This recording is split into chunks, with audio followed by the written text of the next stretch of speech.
नमस्कार। इस ब्रीफिंग में शामिल होने के लिए आप सभी का धन्यवाद। जैसा कि आप सभी जानते हैं, 22 अप्रैल 2025 को लश्कर तैयबा से संबंधित पाकिस्तानी और पाकिस्तान प्रशिक्षित आतंकवादियों ने भारत में जम्मू और कश्मीर के पहलगाम में भारतीय पर्यटकों पर बर्बरतापूर्ण हमला किया। 25 भारतीयों और एक नेपाली नागरिक को कायरतापूर्ण मौत के घाट उतार दिया गया। मुंबई के 26 नवंबर 2008 के हमलों के बाद यह भारत में हुई किसी आतंकवादी हमले में मारे गए आम नागरिकों की संख्या की दृष्टि से सबसे गंभीर घटना है। पहलगाम का हमला अत्यधिक बर्बरतापूर्ण था, जिसमें वहां मौजूद लोगों को करीब से और उनके परिवारों के सामने सिर पर गोली मारी गई। हत्या के इस तरीके से परिवार के सदस्यों को जानबूझकर आघात पहुंचाया गया। साथ ही उन्हें यह नसीहत भी दी गई कि वे वापस जाकर इस संदेश को पहुंचा दें। यह हमला स्पष्ट रूप से जम्मू और कश्मीर में बहाल हो रही सामान्य स्थिति को बाधित करने के उद्देश्य से किया गया था। चूंकि पर्यटन फिर से अर्थव्यवस्था का मुख्य आधार बन रहा था, इस हमले का मुख्य उद्देश्य इसे प्रतिकूल रूप से प्रभावित करना था। पिछले वर्ष आप सभी जानते हैं, 2.25 करोड़ से अधिक पर्यटक कश्मीर आए थे।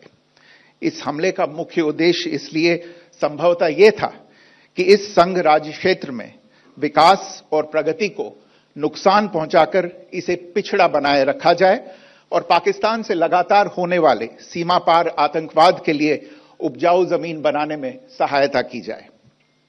हमले का यह तरीका जम्मू और कश्मीर और शेष राष्ट्र दोनों में सांप्रदायिक दंगे भड़काने के उद्देश्य से भी प्रेरित था।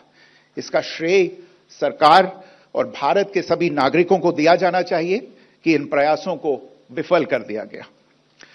एक समूह ने खुद को रेजिस्टेंस फ्रंट टीआरएफ कहते हुए इस हमले की जिम्मेदारी ली है। यह समूह संयुक्त राष्ट्र द्वारा प्रतिबंधित पाकिस्तानी आतंकवादी समूह लश्कर तैयबा से जुड़ा हुआ है।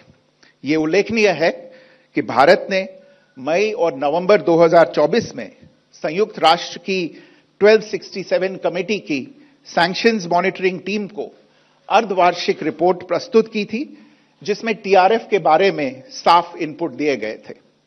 इससे पाकिस्तान स्थित आतंकवादी समूहों के लिए कवर के रूप में टीआरएफ की भूमिका सामने आई थी।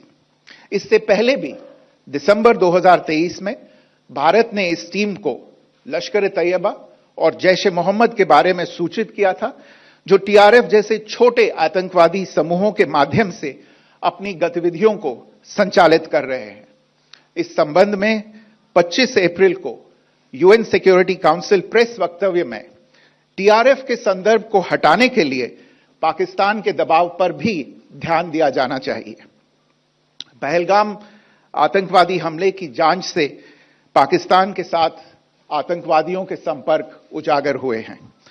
रेजिस्टेंस फ्रंट द्वारा किए गए दावे और लश्कर तैयबा से ज्ञात सोशल मीडिया हैंडल द्वारा इसको रीपोस्ट किया जाना इसकी पुष्टि करता है।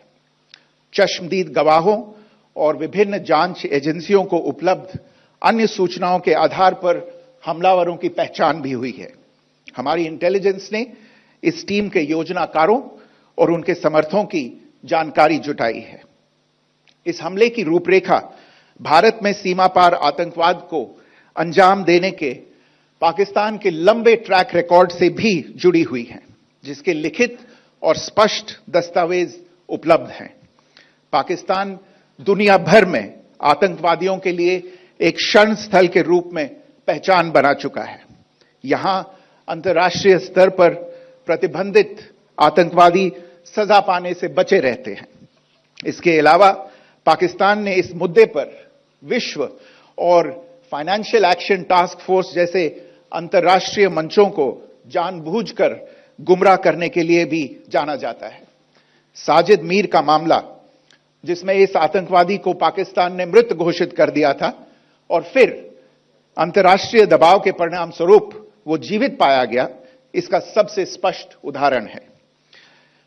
यह स्वाभाविक है कि पहलगाम में हुए इस हमले से जम्मू और कश्मीर के साथ साथ भारत के अन्य भागों में भी आक्रोश देखा गया। हमलों के बाद भारत सरकार ने स्वाभाविक रूप से पाकिस्तान के साथ संबंधों को लेकर कुछ कदम उठाए। आप सभी उन निर्णयों से अवगत हैं जिसकी घोषणा 23 अप्रैल को की गई थी। तथापि यह आवश्यक समझा गया कि 22 अप्रैल के हमले के अपराधियों और उनके योजनाकारों को न्याय के कटघरे में लाया जाए।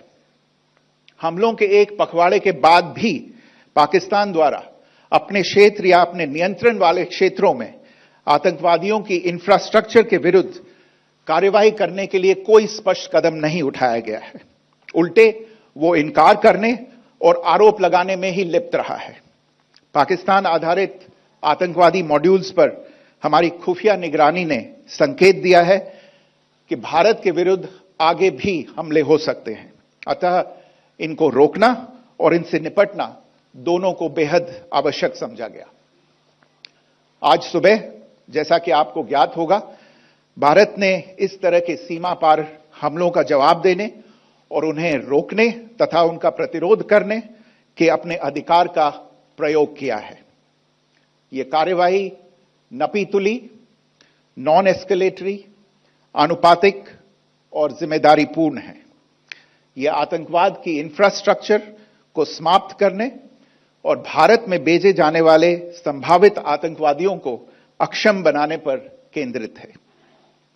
आपको यह भी स्मरण होगा कि 25 अप्रैल 2025 को संयुक्त राष्ट्र सुरक्षा परिषद ने पहलगाम आतंकवादी हमले पर एक प्रेस वक्तव्य जारी किया था, जिसमें आतंकवाद के इस निंदनीय कार्य के अपराधियों, आयोजकों, फाइनेंसरों और प्रायोजकों को जवाबदेह ठहराने और उन्हें न्याय के दायरे में लाने की आवश्यकता पर जोर दिया गया था। भारत की आज की इस कार्रवाई को इसी संदर्भ में देखा जाना चाहिए। Good morning. Thank you all for joining this briefing. As you are all aware, on April 22, 2025, Pakistani and Pakistan-trained terrorists belonging to the Lashkar-e-Taiba carried out a savage attack on Indian tourists at Pahalgam in Jammu and Kashmir in India. They murdered 26 people, including one national of Nepal, causing the largest number of civilian casualties in a terrorist attack in India since the 26 November 2008 attacks in Mumbai. The attack in Pahalgam was marked by extreme barbarity, with the victims mostly killed with headshots from close range and in front of their families. Family members were deliberately traumatized through the manner of the killing, accompanied by the exhortation that they should take back the message. The attack was clearly driven by the objective of undermining the normalcy returning to Jammu and Kashmir. In particular, it was designed to impact the mainstay of the economy, tourism, with a record 23 million tourists visiting the valley last year. The calculation presumably was that harming growth and development in the Union territory would help keep it backward and create fertile ground for continued cross-border terrorism from Pakistan. The manner of the attack was also driven by an objective of provoking communal discord, both in Jammu and Kashmir and the rest of the nation. It is to the credit of the government and the people of India that these designs were foiled. A group calling itself the Resistance Front has claimed responsibility for the attack. This group is a front for the UN-proscribed Pakistani terrorist group Lashkar-e-Taiba. It is notable that India had given inputs about the TRF in the half-yearly report to the monitoring team of the UN's 1267 Sanctions Committee in May and November 2024, bringing out its role as a cover for Pakistan-based terrorist groups. Earlier too, in December 2023, India had informed the monitoring team about Lashkar and Jaish-e-Mohammed operating through small terror groups such as the TRF. Pakistan's pressure to remove references to TRF in the April 25 UN Security Council press statement is notable in this regard. Investigations into the Pahalgam terror attack have brought out the communication notes of terrorists in and to Pakistan, the claims made by the resistance front and their reposting by known social media handles of the Lashkar-e-Taiba speak for themselves. Identification of the attackers based on eyewitness accounts as well as other information available to law enforcement agencies has also progressed. Our intelligence has developed an accurate picture of the planners and backers of this team. The features of this attack also tie in with Pakistan's long track record of perpetrating cross-border terror in India, which is well documented and beyond question. Pakistan also has a well-deserved reputation as a haven for terrorists from around the world, with internationally proscribed terrorists enjoying impunity there. In addition, Pakistan has been known to willfully mislead the world and international forums, such as the Financial Action Task Force, on this issue. The Sajid Mir case, in which this terrorist was declared dead and then, in response to international pressure, brought back to life, found alive and arrested, is the most glaring example. The latest attack in Pahalgam has understandably generated deep anger in Jammu and Kashmir and in other parts of India. Following the attacks, the government of India naturally responded with a set of initial measures relating to our engagement with Pakistan. You're all aware of the decisions that were announced on the 23rd of April. However, it was deemed essential that the perpetrators and planners of the 22nd April attack be brought to justice. Despite a fortnight having passed since the attacks, there has been no demonstrable step from Pakistan to take action against the terrorist infrastructure on its territory or on territory under its control. Instead, all it has indulged in are denials and allegations. Our intelligence monitoring of Pakistan-based terrorist modules indicated that further attacks against India were impending.